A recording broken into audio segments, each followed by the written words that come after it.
இந்த வாய்ப்பை அளித்த பத்ரிஜிக்கும் மகாவதார் ஃபவுண்டேஷன் டாக்டர் ரங்கநாதன்ஜிக்கும் என்னோட நன்றியும் வணக்கத்தையும் தெரிவித்துக் கொள்கிறேன். மேடம் இன்னும் கொஞ்சம் சவுண்ட் மேடம், வால்யூம்.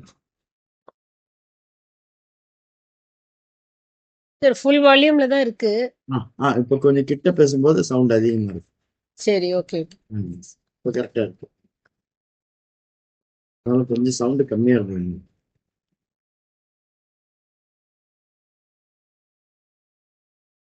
இப்போ sir? Yes madam, perfect. Yes madam, please proceed.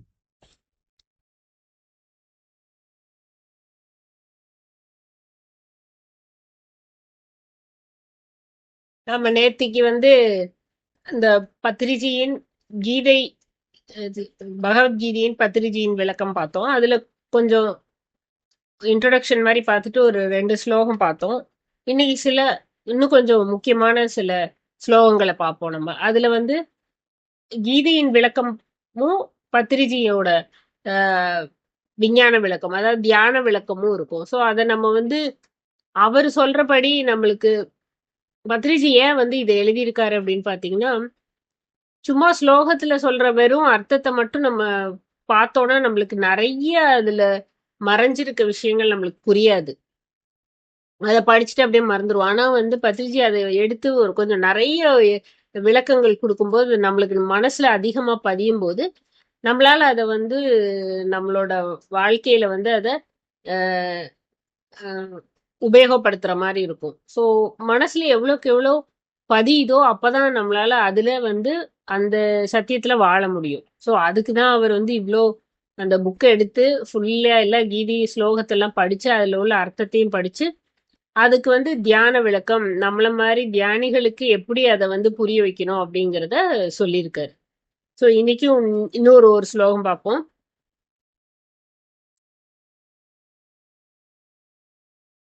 அதாவது 2வது அத்தியாயத்துல 19வது ஸ்லோகம்.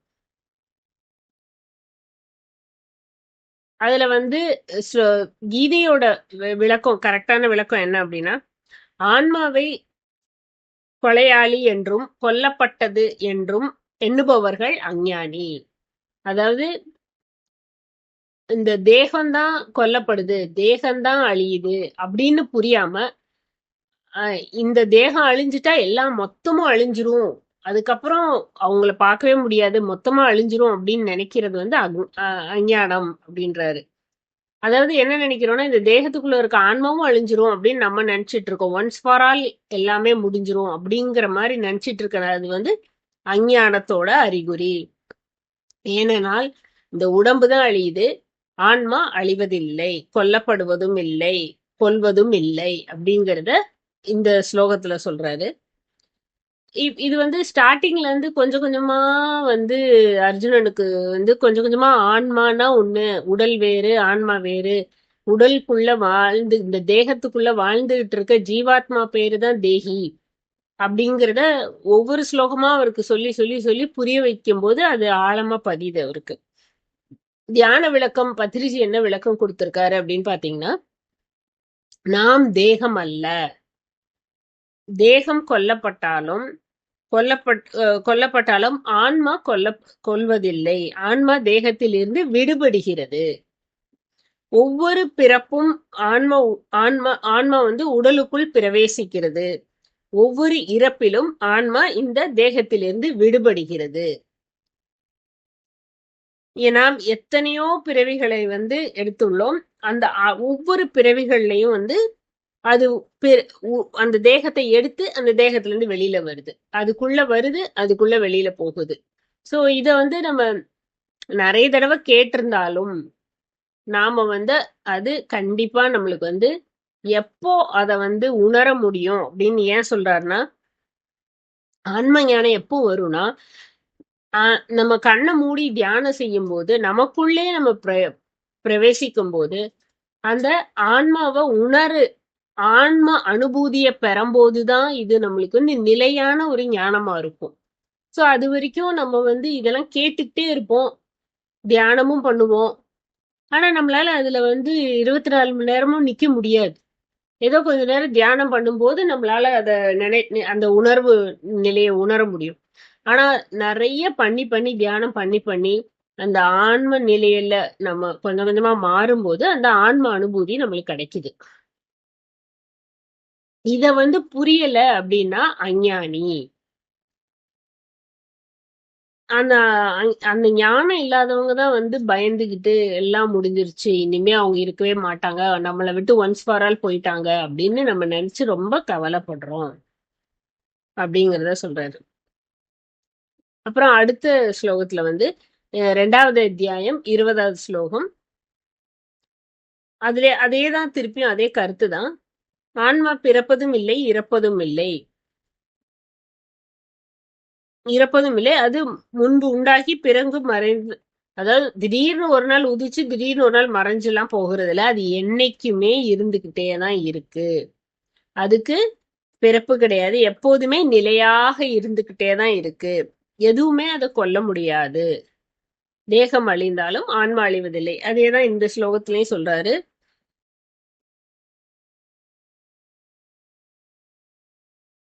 அந்த தேகி அப்படிங்கிறது தேகத்தில் வசித்து கொண்டிருக்கும் ஜீவாத்மா வந்து தேகின்னு சொல்றாரு.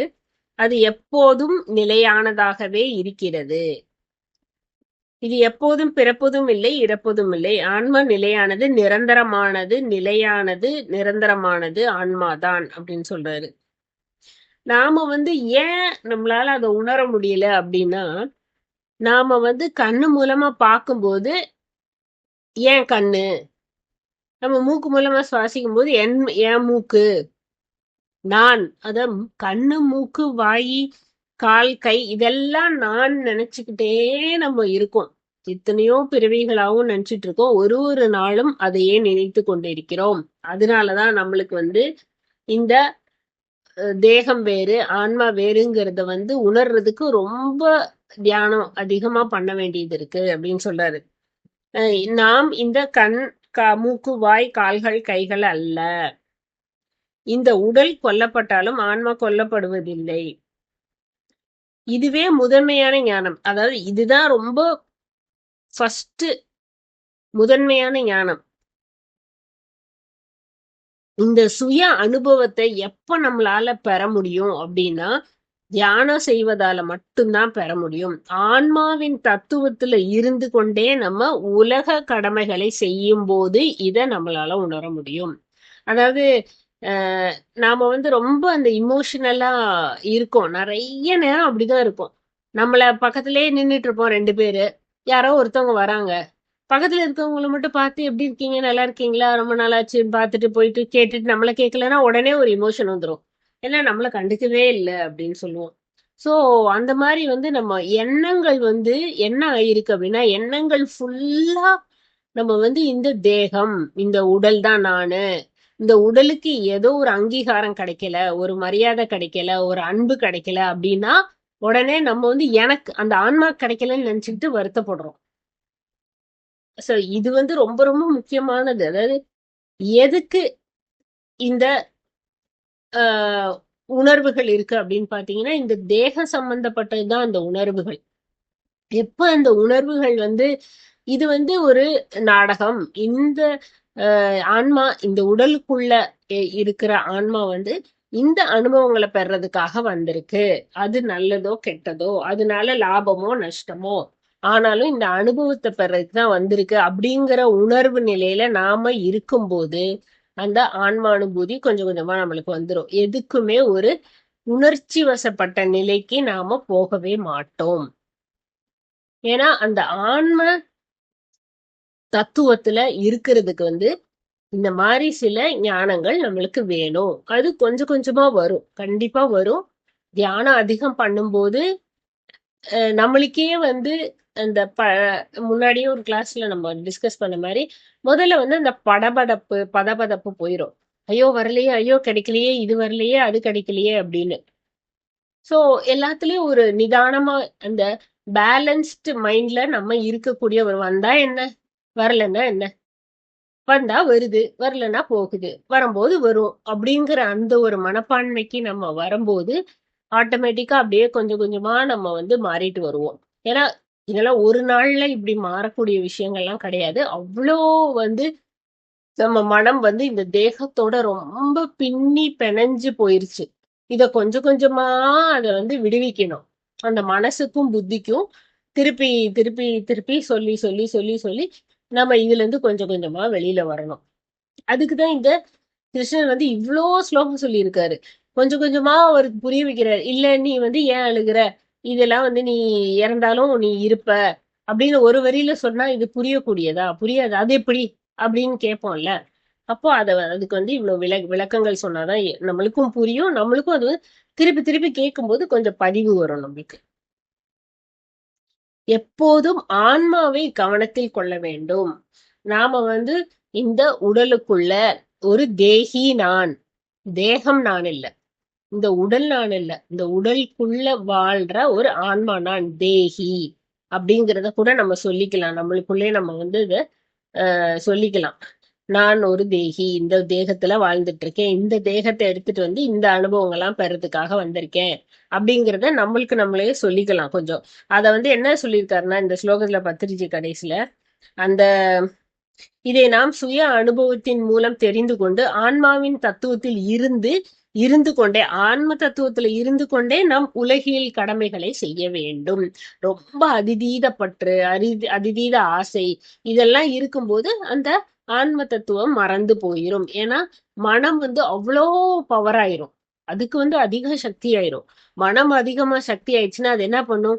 எல்லா வேலையும் பண்ணும். இது வேணும் எனக்கு, இது கிடைக்கணும், இது கிடைச்சது பத்தாது, இன்னும் வேணும், இன்னும் வேணும், இன்னும் இந்த வீடு வேணும், அது வேணும், இது வேணும், இதையே அந்த உடல் உடல் சம்பந்தப்பட்ட எண்ணங்களையே வளர்த்துக்கிட்டே போகும். அதெல்லாம் கம்மி பண்றதுக்கு தான் நம்ம தியானமே பண்றோம். நீங்க வந்து அந்த எண்ணமற்ற நிலையில கொஞ்சம் அமைதியா டீப் ஸ்டேட்ல எங்க இருக்கோன்னே தெரியாம இந்த உடலே உடல்ல படுத்தின அந்த ஒரு உணர்வே இல்லாத நிலையில இருந்துட்டு நீங்க மெதுவா கண்ணை திறந்து பாத்தீங்கன்னா ஒண்ணுமே புரியாம ஒரு அமைதியா இருக்கும். சோ அத வந்து கொஞ்சம் கொஞ்சமா நம்ம நிறைய செய்ய செய்ய செய்ய செய்ய ஆட்டோமேட்டிக்கா அந்த ஆன்மாவுக்கு சக்தி அதிகமாகும் போது மனத்தோட சக்தி ஆட்டோமேட்டிக்கா குறைஞ்சிடும் நம்மளுக்கு. சோ எப்போதும் ஆன்மாவை கவனத்தில் கொள்ள வேண்டும், மனனம் செய்து கொள்ள வேண்டும். அதுதான் நானும் சொன்னேன். நான் தேகி, நான் ஆன்மா, இந்த உடம்புக்குள்ள இருந்து இதெல்லாம் அனுபவிக்கிறேன் அப்படின்னு அப்பப்ப சொல்லிக்கிட்டே மனனம் செஞ்சுக்கிட்டே இருக்கணுங்கிறார். ஏன்னா நம்ம அறிவுக்கும் புத்திக்கும் இது புதுசா நம்ம கொடுக்கிற ஒரு ஞானம். அத வந்து திருப்பி திருப்பி திருப்பி நம்ம ஸ்கூல்ல படிக்கும்போது எப்படி மனப்பாடம் பண்ணாத மட்டும்தான் அங்க போய் பரீட்சையில் எழுதி ஒரு தப்பு இல்லாம எழுத முடியும். அதே மாதிரி நீங்க மனனம் பண்ணிக்கிட்டே இருக்க இருக்க இருக்க இருக்க கொஞ்சம் கொஞ்சமா அந்த அமைதி, அந்த அதிகமா பேசுறது, தேவையில்லாத கோவப்படுறது, இது எல்லாமே ஆட்டோமேட்டிக்கா குறையுறத நம்ம பார்க்க முடியும். அப்புறம் இன்னொரு அடுத்த ஸ்லோகத்துல வந்து 2வது அத்தியாயம் 22வது ஸ்லோகம். இத வந்து இந்த உடலை வந்து எப்படி கம்பேர் பண்ணி சொல்றாருன்னா, ஏன்னா ஒவ்வொரு எக்ஸாம்பிளா சொல்ல சொல்லதான் வந்து நம்மளுக்கு நிறைய புரியும். உதாரணம் சொன்னாதான் நம்மளுக்கு வந்து சீக்கிரம் புரியும். எப்பயுமே நம்ம ஸ்கூல்ல படிக்கும்போது அப்படிதானே, இதுக்கு இந்த மாதிரி அப்படின்னு ஒரு உதாரணம் சொன்னாதான் நம்மளால வந்து அதை முழுமையா நம்மளால புரிஞ்சுக்க முடியும். அதுல வந்து எப்படி சொல்றாருன்னா, இந்த தேகத்தை வந்து ஒரு சட்டை மாதிரி அப்படின்னு சொல்றாரு. எப்படி நம்ம பழைய ஆடையை களைந்து விட்டு ஒரு புது ஆடைய போட்டுறோமோ, ஒரு புது ட்ரெஸ்ஸ போடுறோமோ, அதே மாதிரிதான் இந்த ஆன்மா வந்து நாம இப்ப வந்து இந்த சட்டை இருக்கு, உடல் இருக்கு, அதுக்குள்ள ஆன்மா இருக்கு. இப்ப இந்த உடலும் சட்டையும் வேற, கரெக்டா? இந்த சட்டை கிழிஞ்சு போய் தூக்கி போட்டோம்னா இன்னொரு சட்டை வாங்கிக்கிறோம்ல, அதே மாதிரி இந்த உடலுக்குள்ள இருக்க ஆன்மாக்கு இந்த உடல் வந்து சட்டை மாதிரிதான். சோ அதுக்கு அந்த ஆன்மாக்கு எந்த கலக்கமும் எந்த இதுவுமே இருக்காது. அது வந்து இந்த உடல் நஞ்சு போச்சு, இது இனிமே யூஸ் பண்ண முடியாது, இது கிழிஞ்சு போச்சு அப்படின்னா எப்படி நம்ம ட்ரெஸ் தூக்கி போட்டு பத்தாம போச்சு அப்படின்னா தூக்கி போடுறோமோ, அதே மாதிரி இந்த ஆன்மாவும் அதை போட்டுட்டு அது பாட்டுக்கு போயிடும். ஆனா இந்த நடுவுல வந்து இந்த மனம் தான் எல்லாத்துக்கும் காரணமா அந்த ஆன்ம அனுபூதியை பெறாம இருக்கிறதுக்கு வந்து இந்த மனம் ரொம்ப பவர்ஃபுல்லா இருக்கிறதுனால அதை நம்மளால உணர முடியல. சோ இப்ப இந்த ஞானத்தை எடுத்துக்கும் போது நம்மளுக்கு கொஞ்சம் கொஞ்சமா அது ஞாபகத்துல இருக்கும்போது நம்மளால கொஞ்சம் கொஞ்சமா முன்னேற முடியும். அதாவது கீதையில என்ன விளக்கம் சொல்றாங்கன்னா, நாம் பழைய ஆடைகளை களைந்து விட்டு புது ஆடைகளை அணிவது போன்று உபயோகமற்ற இந்த சரீரம் சரீரம் எப்படி ஆகுது? கடைசியில எப்படி இறந்து போறோம்? அது செயலிழந்து போயிருது. சில உறுப்புகள் செயலிழந்து போயிருது. அந்த உறுப்புகள் செயலிழந்து போகறனால இந்த உடல் அந்த ஆன்மா என்ன அனுபவம் பெறணும்னு வந்திருக்கோ அதால அது பெற முடியாது. அதுக்கப்புறமும் அதுக்குள்ள இருந்து காலத்தை வீண் பண்ண வேணாம்னு சொல்லிட்டு அந்த ஆன்மா அந்த உடலை விட்டு நீங்கிடுது. சோ அது உபயோகமற்று இந்த சரீரத்தை விட்டு ஆன்மா புதிய தேகத்துக்கு போகுது. சோ இத பத்திரிச்சி என்ன சொல்றாருன்னா, அதே மாதிரி ஆடையோட ஒப்பிடுகிறார். பழையதாகி விட்ட போது அதை கழட்டி விட்டு புது ஆடை அணிவது போல் சரீரத்துக்கு வயதாகி முதுமை ஏற்பட்டு சித சிதலமடைந்து மரணம் மூலம் உதிரும் போது ஆன்மா வேறு ஒரு புதிய தேகத்தை எடுத்துக்கொள்கிறது. இந்த தேகம் ஒரு உடையை போன்றது. நாம் இந்த தேகத்தை மரணம் நேரும் போது பழையதாகி போன இந்த பௌதிக உடலை விட்டு புதியதாக தேஜோமயமான ஒரு ஆன்மா உலா வர்றதுக்காக, ஆன்மா உலா வருது அப்படிங்கறது சில வார்த்தைகள்லாம் நம்மளுக்கு ரொம்ப இம்பாக்ட் ஆகும். ஆன்மா உலா வருது, இந்த உடலுக்குள்ள ஆன்மா அங்க போகுது, இங்க போகுது, இதை அனுபவிக்குது, இதை சாப்பிடுது, அதை பாக்குது, அதை கேக்குது, இத ஆடுது, இந்த கையில இந்த வித்தையை செய்து, கார் ஓட்டுது, தையல் தைக்குது, சமைக்குது, எல்லாமே என்னென்னமோ ஒரு இன்ஸ்ட்ருமெண்ட் பண்ணுது, பாடுது. இந்த ஒரு வெஹிக்கலை வச்சுக்கிட்டு, இந்த ஒரு ஆடையை வச்சுக்கிட்டு அது எல்லாமே உலா வருது அப்படிங்கிற அந்த சில வார்த்தைகள் நம்மளுக்கு ரொம்ப ஞாபகம் வரும். சோ அதனால மற்றொரு தேகத்தை தேர்ந்தெடுத்து புதிய பிறவியை எடுத்துக்கொள்கிறது. பௌதிக உடலை விட்டும் அனைவரும் அறிந்ததே. இந்த எல்லாருக்குமே தெரியும். நம்ம நம்ம பிறந்ததுல இருந்து இப்ப இருக்கிற வரைக்கும் எத்தனையோ பேர் இறந்து போறத நம்ம பார்த்துக்கிட்டே இருந்தா கூட நம்மளுக்கும் அது வரும் அப்படிங்கிற அந்த ஒரு ஞாபகம் இல்லாமலே நம்ம ஓடிக்கிட்டு இருப்போம். ஆன்ம ஞானத்தை பற்றி யோகிகளுக்கு தான், யோகியா எப்ப ஆறாங்க அப்படின்னா அவங்க ஆன்ம அனுபூதியை பெற்று ஆன்ம ஞானத்திலே எல்லா வேலையும் செய்வாங்க. அப்போ அவங்க யோகிகளா மாறிடுறாங்க. அந்த தேகத்துல இருக்க ஆன்மாவை தேகின்னு சொல்றோம். தேகத்தில் இருந்து விடுபட்டுச்சுன்னா அது விதேகி அப்படின்னு பேரு அதுக்கு வருது. ஆன்மா மனதோட விருப்பு வெறுப்புடன் நான் எனது என்ற தத்துவங்களுடன் நன்மை தீமை இணை இருந்துக்கும் போது அது ஜீவாத்மாவா இருக்கு. எப்போ ஒரு ஆன்மா நான் எனது அப்புறம் நன்மை தீமை, இதை செஞ்சா நல்லது, இதை செஞ்சா கெட்டது அப்படின்னு அந்த மனசோட சேர்ந்து இருந்துச்சு அப்படின்னா அது ஜீவாத்மாவா இருக்கும். இந்த இந்த வேர்ட்ஸ் எல்லாம் நம்மளுக்கு கொஞ்சம் புரிஞ்சுக்கிட்டோம்னா இன்னும் கொஞ்சம் நல்லா இருக்கும். அப்ப அந்த ஜீவாத்மா எப்போது நன்மை தீமை, அந்த ஜீவாத்மா கூட நன்மை தீமை நான் எனது இதெல்லாம் எப்ப அழிஞ்சு போகுதோ, எப்போ அந்த நினைப்பே இல்லாம இருக்கோ, எப்போ அந்த ஆணவம் அழிகிறதோ அப்போது அந்த ஜீவாத்மா முக்தி பெறுறது. சோ அந்த முக்தி பெற்ற ஒவ்வொரு ஆத்மாவும் என்ன ஆகுது, ஒவ்வொரு ஜீவாத்மாவும் ஜென்ம பரம்பரையில அந்த ஆன்ம பரம்பரையில முக்தி பெற்று ஆன்மா என்ற நிலையை அடையும் போது அந்த நிலையை அடையுது. அந்த முக்தி பெற்ற ஆன்மா மற்ற அனைவரையும் எப்படி பத்திரிஜி முக்தி அடைஞ்ச பிறகு மற்ற அனைவரையும் முக்தி பெற வழிகாட்டுகிறதோ அதை தன் செயலாக அதையே சோல் பர்பஸா எடுத்து தீர்மானிக்கிறதோ அந்த முக்தி பெற்ற ஆன்மா பரமாத்மாவாக ஆகிறது. உங்களுக்கு புரிஞ்சிருக்கும். அதாவது இந்த தேகத்துக்குள்ள மனசோட இணைஞ்சு ஆன்மா இருந்துச்சுன்னா ஜீவாத்மா. அப்ப மனசு என்ன செய்யும், நல்லது கெட்டது, எனக்கு பிடிச்சிருக்கு எனக்கு பிடிக்கல, எனக்கு இது நன்மை எனக்கு இது தீன்மை, இதெல்லாம் அனலைஸ் பண்ணி ஆராய்ஞ்சு ஒவ்வொரு செயலும் செஞ்சுக்கிட்டே இருக்கும். நான் போய் எதுக்கு அவருக்கு உதவி செய்யணும், அவர் என்ன எனக்கு எதாவது செய்யறாரா, இப்படி அந்த ஆராய்ந்து கொண்டே அந்த மனம் அது கூட சேர்ந்து நான் ஜீவாத்மாவே இருக்கும். எப்போ அது நன்மை தீமைகளை எல்லாம் கடந்து நான் எனது அப்படிங்கிறத கடந்து அது அந்த நிலைக்கு போகுதோ அப்போ ஜீவாத்மா ஆன்மாவா மாறும். அந்த ஆன்மா எப்போ மற்றவர்களையும் ஜீவாத்மா நிலையில இருக்கிற மற்ற தேகிகளையும் அத வந்து இந்த ஞானத்தை கொடுத்து அவங்களையும் முக்தி பெற வழிக்கு வந்து அவங்க அதையே இந்த ஆன்மா வந்து ஒரு செயலா செஞ்சுக்கிட்டு இருந்துச்சுன்னா அது வந்து பரமாத்மா நிலையை அடையும். இப்ப இங்க என்ன நடக்குது?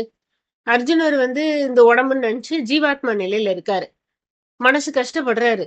ஐயோ இவங்களெல்லாம் கொன்னா எனக்கு பாவம் வந்துரும். இவங்களெல்லாம் கொன்ன பிறகு நான் எதுக்கு இந்த ஒரு ராஜ ராஜ பதவி எடுக்கணும், எனக்கு அதெல்லாம் வேண்டாம் அப்படின்னு அந்த மனம் வந்து ஜீவாத்மாவை வந்து மனசோட சேர்ந்து பயப்படுது யுத்தம் செய்யறதுக்கு. ஆனா பரமாத்மா நிலையை அடைஞ்ச கிருஷ்ணர் என்ன சொல்றாரு? அவரு அந்த வேலையை செய்யறாரு. என்ன?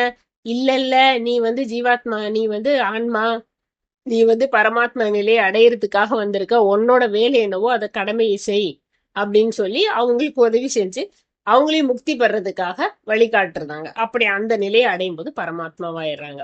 பத்திரிஜி இந்த மாதிரி நிறைய பேரு நம்மளுக்கு தெரிஞ்சு உலகத்துல எல்லா மதத்திலையும் வந்து அந்த பரமாத்மா நிலையை அடைஞ்சவங்க வந்துதான் நம்மளுக்கு வழிகாட்டியிருக்காங்க. இப்ப நம்மளுக்கு வழிகாட்டினது பத்திரிஜி. அது மாதிரி ஒவ்வொரு இயக்கத்திலையும் வந்து அந்த பரமாத்ம நிலையை அடைஞ்சவங்க வந்து நீங்க இப்படிலாம் இருக்காதீங்க, நீங்க ஆன்மா அப்படின்னு சொல்லி எல்லாருமே வந்து நம்ம அந்த நிலையை அடையிறதுக்கு தான் வந்திருக்கோம். சோ இத வந்து நம்ம நல்லா இந்த இந்த ஸ்லோகம் வந்து நம்பரே பாத்தீங்கன்னா 2வது அத்தியாயம் 22வது ஸ்லோகம், அதாவது 2.22 இருக்கும். 3 2 இருக்கும். இது ரொம்ப ரொம்ப முக்கியமானது. கீதையிலே வந்து 2வது அத்தியாயத்துலதான் நிறைய ஆன்மாவை பத்தியே சொல்லிக்கிட்டு இருப்பாரு. அதுக்கப்புறம் எல்லாம் வேற வேற சில இது இருக்கும். பட் இதுல வந்துதான் நிறைய இந்த உடல் வேறு, ஆன்மா வேறு, எதுக்காக வந்திருக்கு, அது என்ன செய்யணும் அப்படிங்கிறத நிறைய இந்த இதுல இருந்துதான் சொல்லுவாரு. அப்போ இங்க வந்து அர்ஜுனன் வந்து ஜீவாத்மா, கிருஷ்ணர் வேதவியாசர் என்ன சொல்றாரு? கிருஷ்ணர் வந்து பரமாத்மா. சோ அந்த பரமாத்மா வந்து மிக உயர்ந்த நிலைக்கு அந்த ஜீவாத்மாவாக இருந்த கிருஷ்ணர் வந்து மிக உயர்ந்த பரமாத்மா நிலைக்கு அடைஞ்ச பிறகு மத்த ஜீவாத்மாக்களுக்கு வந்து இந்த கீதை மூலமா இந்த ஞானத்தை கொடுக்கறாரு. அப்போ வந்து ஒரு ஜீவாத்மா வந்து பல பிறவிகளா வந்து இந்த ஆன்ம ஞானம் இல்லாமலே அந்த பல பிறவிகள் கடந்து போயிருது. அதுல வந்து என்ன இது தீய செயல் அதெல்லாம் செஞ்சு அந்த பரமான்ம நிலையை அடைய முடியாமலே பல ஜென்மங்கள் போயிருச்சு. இப்போ இதுல இன்னொரு ரொம்ப முக்கியமா என்ன சொல்லணும்னா, சத்சங்கத்தால் மற்றவர்களுக்கு நன்மை செய்யும் சேவைகளால் நல்ல ஆன்மாவாக மாறுகிறது. எப்போ நம்ம வந்து பத்திரிகை சொல்லியிருக்காரு, தெரிஞ்சா சொல்லி கொடு, எல்லாமே சொல்லி கொடுக்கறது வந்து எந்த ஒரு பிரதிபலன் இல்லாம எனக்கு இதனால என்ன நன்மை வரும்னு இல்லாம தான் நம்ம இந்த வேலையெல்லாம் செஞ்சுக்கிட்டு இருக்கோம். எதுவுமே எங்கேயுமே காசு கிடையாது, எதுவுமே கிடையாது நம்மளுக்கு. நம்ம எல்லாருமே அந்த மாதிரிதான் செஞ்சுட்டு இருக்கோம். ஏன்னா நாம அதுல வந்து தியானம் பெற்று நம்ம வந்து ஒரு நல்ல ஆரோக்கியத்தை அடையும் போது மற்றவர்களுக்கும் அது உதவியா இருக்குங்கிற ஒரு எண்ணத்தால தான் நம்ம சொல்லிக்கிட்டு இருக்கோம். இப்ப இந்த மெய்ஞான சிந்தனை வந்து உருவாகி தியான சாதனையின் மூலம் ஆன்மீக முன்னேற்றம் பெற்று இறுதியில வந்து முக்தி பெற்ற ஆன்மாவாக விடைபெறுகிறது. இந்த முக்தி பெற்ற ஆன்மா வந்து ஆன்ம நிலையை மட்டும் தெரிஞ்சுக்கிட்டா போதாது. இப்ப நான் வந்து இப்ப நம்ம எல்லாருமே தியானம் பண்றோம். நிறைய தியானம் பண்ணி இந்த ஞானத்தை எடுத்துக்கிட்டு நம்ம வந்து ஆன்மா அனுபூதியை பெற்று ஆன்மா கூட ஆன்மா நான் தான் அப்படிங்கறத உணர்ந்து அந்த நிலைக்கு நம்ம இருந்தா மட்டும் பத்தாது அப்படின்னு சொல்றாங்க. ஏன்னா மற்றவர்களையும் ஜீவான்ம நிலையில இருக்கிறவங்க மனசோட சேர்ந்து அந்த ஆன்மா இந்த வாழ்க்கையில கஷ்டப்பட்டுட்டு இருக்க அந்த ஜீவாத்மாவை ஆன்ம நிலைக்கும் பரமான்ம நிலைக்கும் எடுத்துட்டு போகிறது நம்ம ஆன்ம நிலையை அடைஞ்ச நம்மளோட வேலை. இது கண்டிப்பா எல்லாரும் செய்யணும். நம்ம போன புக்லயுமே அந்த ஆன்மாவின் பயணம் புக்லயுமே அவரு அந்த ஆச்சாரியா அந்த ஆசிரியருக்கு வந்து சொல்லியிருக்காரு, எதுக்கு உனக்காக உனக்கு இந்த ஞானம் கொடுக்கப்பட்டிருக்கு அப்படின்னா நீ மற்றவங்களுக்கு இத போய் சொல்லணும் அப்படிங்கிறதுக்குதான் உனக்கு ஒருத்தருக்கு இந்த ஞானம் கொடுக்குது அப்படிங்கறத அதுலயுமே சொல்றாரு. அதனால எல்லாருக்கும் சொல்லி ஒரு மியூச்சுவலா ஒரு உதவி செஞ்சு ஜீவான்ம நிலையில இருந்து ஆன்ம நிலைக்கும் ஆன்ம நிலையில இருந்து பரமான்ம நிலைக்கும் போறதுக்காக தான் வந்திருக்கோம் நம்ம. புனரபி ஜனனம் புனரபி மரணம் அப்படின்னா ஒவ்வொரு பிறவியும் எடுத்து எடுத்து இந்த நிலையை அடையிறதுக்கு தான் நம்ம வந்திருக்கோம். சோ சோல் பர்பஸ் என்னது? ஜீவான்ம நிலையில இருந்து ஆன்ம நிலைக்கும் ஆன்ம நிலையில இருந்து பரமான்ம நிலைக்கும் போறதுதான் நம்மளோட சோல் பர்பஸ். அந்த ஆன்ம நிலையில இருந்து என்னெல்லாம் நம்ம கடமை செய்யணுமோ அத நம்ம செய்யணும்.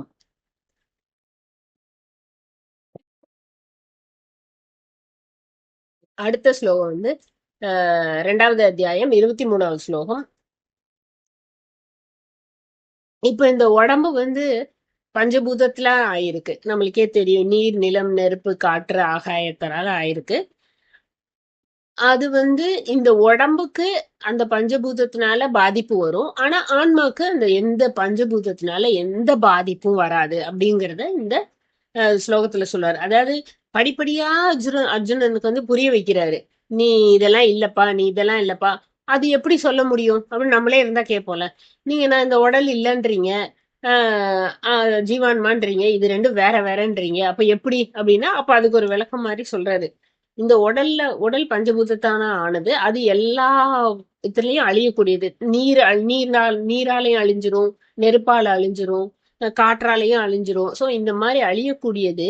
ஆனா உன்னோட ஆன்மா அந்த பஞ்சபூதத்தால அழியவே அழியாது. அந்த பஞ்சபூதத்தினால அந்த சக்தியால உன் ஆன்மாவை அழிக்க முடியாது அப்படிங்கறத இந்த ஸ்லோகத்துல சொல்றாரு.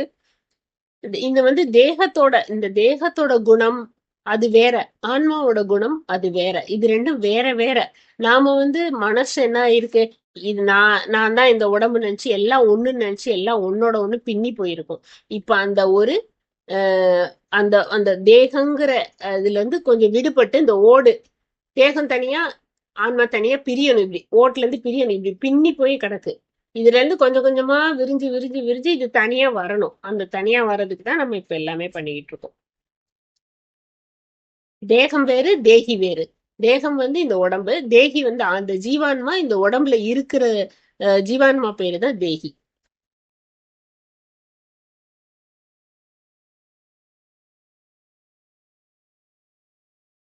அப்புறம் இன்னொரு ஸ்லோகம் வந்து 2வது அத்தியாயத்துல 29வது ஸ்லோகம்.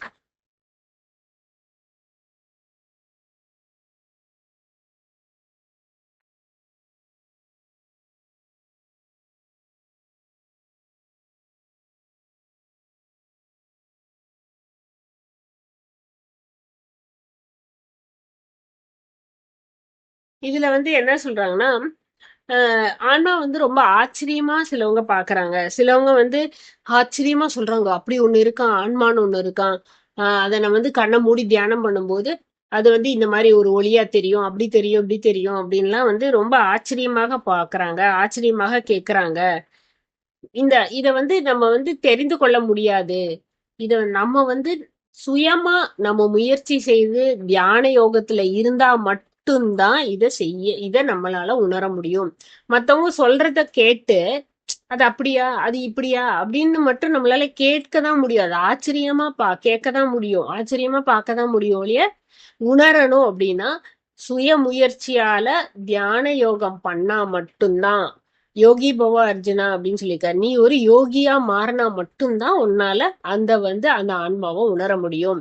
மற்றவங்க சொல்றதை கேட்டுக்கிட்டே இருந்தோம்னா கேட்டுக்கிட்டே அப்படியே காதுல வாங்கிட்டு அப்படியே போயிருவோம். ஓ அது அப்படியா, ஓ இது இப்படியா அப்படின்னு ஆச்சரியப்பட்டுக்கிட்டு தான் இருப்போம் இல்லையா. நம்மளால அந்த நிலையை அடைய முடியாது அப்படிங்கிறாரு. நம்ம கண்களுக்கு புலப்படுற எதுவுமே அது வந்து ஃபுல்லா பௌதீக விஷயம் சார்ந்தது. அது மனம், புத்தி, ஐம்புலங்களை தான் பாக்குது. நம்ம கண்ணுக்கு பாக்குறது ஃபுல்லாவே ஐம்புலங்களை தான் பாக்குது. ஆனா வந்து கண்ணுக்கு தெரியாத விஷயம் எப்ப தெரியும்னா ஒரு யோகிக்கு மட்டும்தான் தெரியும், ஒரு ஞானி ஆனா மட்டும்தான் தெரியும். அந்த நம்மளுக்கு வந்து அந்த சூட்சும உடல் இருக்கதையோ அதெல்லாம் வந்து நம்ம ஒரு ஞானி நிலைக்கு போகும்போது தான் தெரியும்.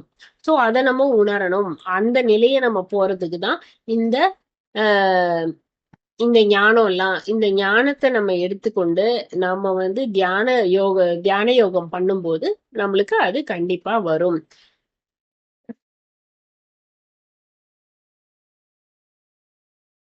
இன்னொரு ஸ்லோகம் வந்து 3வது அத்தியாயத்துல 19வது ஸ்லோகம்.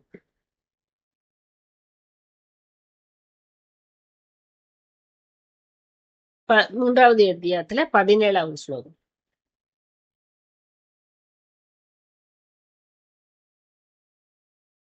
யாரு ஒருவர் வந்து ஆன்மாவில் இன்புற்று, ஆன்மாவில் திருப்தி அடைந்து, ஆன்மாவில் மகிழ்ந்திருப்பாங்களோ, அந்த ஆன்ம ஞானிக்கு இங்க இங்க இங்க வந்து செய்ய வேண்டிய ஒரு கடமையும் கிடையாது. நீங்க எல்லா ஞானியும் பாத்தீங்கன்னா, ஒரு வேலையும் செய்ய மாட்டாங்க. சும்மா ரமணர்லாம் பாத்தீங்கன்னா, சும்மா உட்கார்ந்திருப்பாரு. எப்ப இந்த உடலுக்கு பசிக்குதோ, அப்ப போய் அந்த ஒரு வேளை எப்ப பசி வருதோ அப்ப போய் சாப்பிடுவாங்க. மத்த எந்த வேலையுமே செய்யாம சும்மா தான் உட்கார்ந்துட்டே இருப்பாங்க. ஒண்ணு தியான நிலையிலேயே இருப்பாங்க.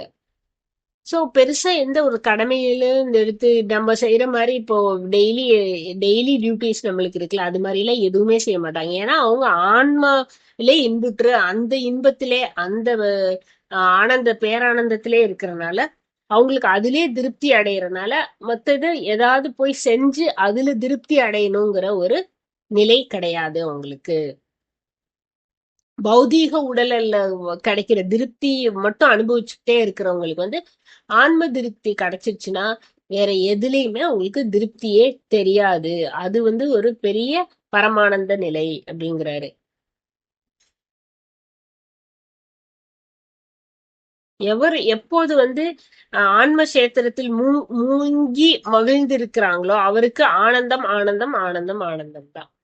எது நடந்தாலும் சிரிச்சுட்டு, எது நடந்தாலும் ஒரு பரவச நிலையில தான் இருப்பாங்க அப்படின்னு சொல்றாரு.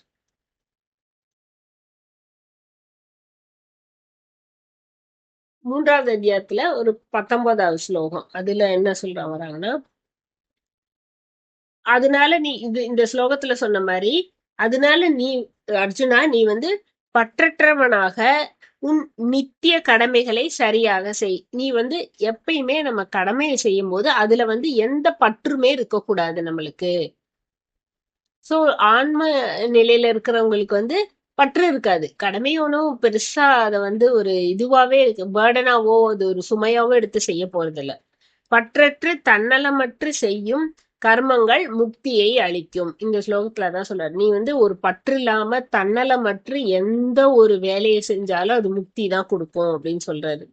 சோ தியான விளக்கத்துல என்ன சொல்றாங்கன்னா, நம்ம செய்ய வேண்டியது எல்லாமே வந்து பொருள் பொருள் சார்ந்த விஷயங்களுக்கு உட்படாம பற்றற்று கடமையாக நம்ம வந்து அந்த அந்த அட்டாச்மெண்ட்டே இருக்கக்கூடாது நம்மளுக்கு. நான் செஞ்சேன், இதை செஞ்சா எனக்கு இது வரும், இதுல நன்மை இருக்கு இதுல தீமை இருக்கு இப்படிங்கிற அனலைஸ் பண்ணாம இதை நான் செய்யணும் அவ்வளவுதான், எனக்கு இது கொடுக்கப்பட்ட வேலை, இந்த இது உடல் அதை செய்யுது அப்படிங்கிற அந்த கடமையாக கர்மங்களை செய்ய வேண்டும். கடமைகளை நிறைவேற்றி தன்னலமற்ற கர்மங்களை செய்ய வேண்டும். ஞான நிலையில் நாம வந்து ஆன்ம ஞான நிலையில இருந்து கர்மங்களை ஒவ்வொன்றையும் செய்யும் போது அது வந்து கண்டிப்பா முக்தியை தான் கொடுக்கும் அப்படின்னு சொல்றாரு. மக்களின் நலனுக்காக தர்மத்தை நிலைநாட்ட கர்மங்களை செய்ய வேண்டும். இப்படிப்பட்ட பற்றற்ற கர்ம வினைகள் வந்து முக்திக்கு வழிவகுக்கும்.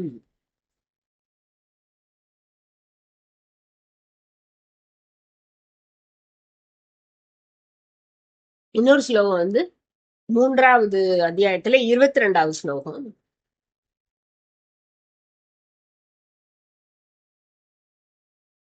இதுல வந்து என்ன சொல்றாருன்னா, எனக்கு இந்த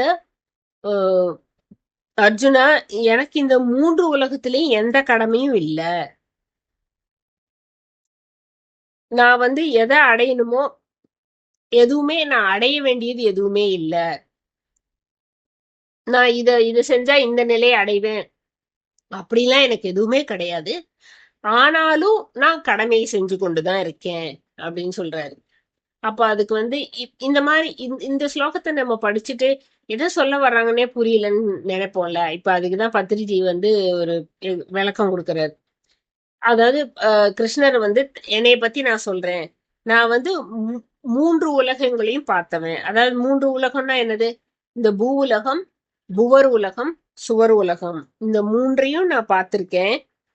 அதுல ஒன்னும் அதுல செய்ய வேண்டியது எதுவுமே இல்லை அப்படின்னு சொல்றாரு.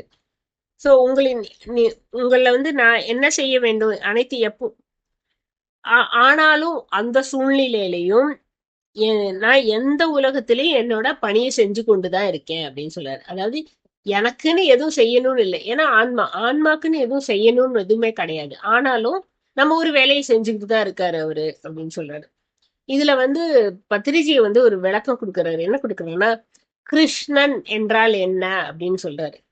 கிரு இக்ரு கிரு பிளஸ் அஷ்ணன் அப்படின்னு எழுதியிருக்காரு. கிரு என்றால் செய்ய வேண்டியது. கிரு என்றால் செய்ய வேண்டியது. அஷ்ணன் என்றால் செய்ய வேண்டியதை செய்து பலனை பலனை அடைந்தவனாக, பலனை உண்டவனாக இருக்கிறான். அதாவது செய்ய வேண்டியதை செஞ்சு அதனோட பலனை அனுபவிச்சவனாக இருக்கிறதா கிருஷ்ணர் அப்படின்னு சொல்றாரு. தன்னை பற்றி முழுமையாக தெரிந்து கொண்டவருக்கு தமக்காக செய்ய வேண்டிய எந்த காரியமும் இருக்காது. தன்னை பத்தி முழுசா எல்லாம் புரிஞ்சுக்கிட்டாங்க அப்படின்னா அவங்களுக்காகன்னு சில எந்த வேலையும் செய்ய மாட்டாங்க. நீங்க பத்திரிகையை பார்த்தாலுமே அப்படிதான் இருக்கும். எப்படி இருப்பாரு? அவருக்குன்னு எதுவுமே செய்ய மாட்டாரு. அவர் பாட்டுக்கு வந்து போய் யாரு எங்க கூப்பிட்டாலும் போய் தியானம் சொல்லி கொடுக்கறது, அங்க போய் வந்து எங்கெங்கயோ உலகம் ஃபுல்லா போய் தியானத்தை சொல்லி கொடுக்கறது, அப்படிதான். கையில ஒரு பைசா கூட அவர் வச்சிருக்க மாட்டாரு. சோ அவருக்குன்னு எந்த வேலையுமே செஞ்சது கிடையாது. சோ அந்த மாதிரி தன்னை பற்றி அறிஞ்சு முக்தி அடைஞ்சிட்டோம் அப்படின்னா நம்மளுக்காகவே எந்த வேலையும் நம்ம செய்ய தேவை இருக்காது. தன்னைத்தானே அறிந்தவனுக்கு மற்ற உயிர்களுக்கு உதவி செய்வது ஒன்று மட்டும்தான் மீதி இருக்கும். நம்மளை பத்தி புரிஞ்சுட்டோம் அப்படின்னா மத்த உயிருக்கு என்ன செய்யணுமோ அதை மட்டும்தான் நம்மளால செய்யறதுக்கு மிச்சம் மீதி அந்த ஒரு வேலைதான் இருக்கும். ஆகவே உலக நன்மைக்காக தன்னையே அர்ப்பணித்து கொள்பவங்க தான் அந்த நிலையில இருப்பாங்க அப்படின்னு சொல்றாரு. சோ தன்னைத்தானே உணர்ந்தவங்க எல்லாரையுமே நீங்க பாத்தீங்கன்னா ஆதிசங்கரா இருக்கட்டும், ஜீசஸா இருக்கட்டும், புத்தரா இருக்கட்டும், அவங்க முஸ்லிம் மதத்துல இருக்கிற அவங்கெல்லாம் அந்த அந்த மத ஞானிகளா இருக்கட்டும், எல்லாருமே வந்து அவங்களுக்குன்னு எந்த ஒரு சுயமா எந்த ஒரு வேலையுமே செஞ்சிருக்க மாட்டாங்க. அப்படியே உட்கார்ந்துருப்பாங்க, போதிச்சுக்கிட்டே இருப்பாங்க. மற்றவர்களுக்காக உலக நன்மைக்காக தான் எல்லா வேலையும் செய்வாங்க அவங்க. சோ அந்த நிலைய நீ அடையணும் அர்ஜுனா அப்படின்னு சொல்றாரு. எந்த உலகத்துக்கு போனாலும் நமக்குன்னு எந்த ஒரு வேலையும் செய்யறதுக்கு அங்க ஒண்ணுமே இருக்காது. உலகத்துக்காகவும் மற்ற உயிர்களுக்காகவும் நாம செய்ய வேண்டிய வேலைகள் தான் இருக்கும் அப்படிங்கிறத சொல்றாரு. இப்ப நீங்க பத்ரிஜியோட வாழ்க்கையை எடுத்தே பாத்தீங்கன்னா அவர் வந்து இந்த இந்த தியானத்தை வந்து ஒரு 3 வருஷம் பண்ணிட்டு அவர் ஒரு முக்தி நிலைக்கு போன பிறகு என்னெல்லாம் பண்ணியிருக்காருன்னு பாத்தீங்கன்னா முதல்ல அவரோட வேலையை விட்டுட்டாரு. சோ அது அவருக்காக அவர் குடும்பத்துக்காக இருந்தது. வேலையை விட்டுட்டு ஒவ்வொரு ஊருக்கும் போய் எந்த ஒரு பிரதிபலனும் இல்லாம எந்த ஒரு காசும் வாங்காம சைக்கிள்லயே கூட டிராவல் பண்ணி போய் பல கிலோமீட்டர் போய் தியானம் சொல்லி கொடுத்துட்டு வந்திருக்காரு. சோ அதுல அந்த கீதையில சொன்ன மாதிரியே தான் இதுலயும் இருக்கு. அவரோட வாழ்க்கையே அப்படிதான் இருந்திருக்கு. தன் சுயநலத்துக்காக ஒரு வேலையும் செய்யாம உலக நன்மைக்காகவும் மற்ற உயிர்களுக்காகவும் ஃபுல்லா மிச்ச 40 வருட காலமும் அவரோட லைஃப்ல வந்து அதுக்காகவே செஞ்சு அந்த வேலையை செஞ்சுட்டு போயிருக்காரு. சோ அந்த ஞானி நிலைக்கு போயிட்டாரு அவர். அந்த பரமான்ம நிலைக்கு போயிட்டாரு. சோ இதுவுமே நாமளும் வந்து அதை நோக்கி போய்கிட்டு இருக்கோம் நம்மளும். சோ அதனால நம்மளும் வந்து அதுல நம்மளுக்குன்னு செய்ய வேண்டிய இதெல்லாம் வந்து கொஞ்சம் குறைஞ்சுக்கிட்டே வந்து நம்ம இப்போ மற்றவர்களுக்காக சேவை செய்யறதுல நிறைய நேரத்தை செலவழிக்கணும்.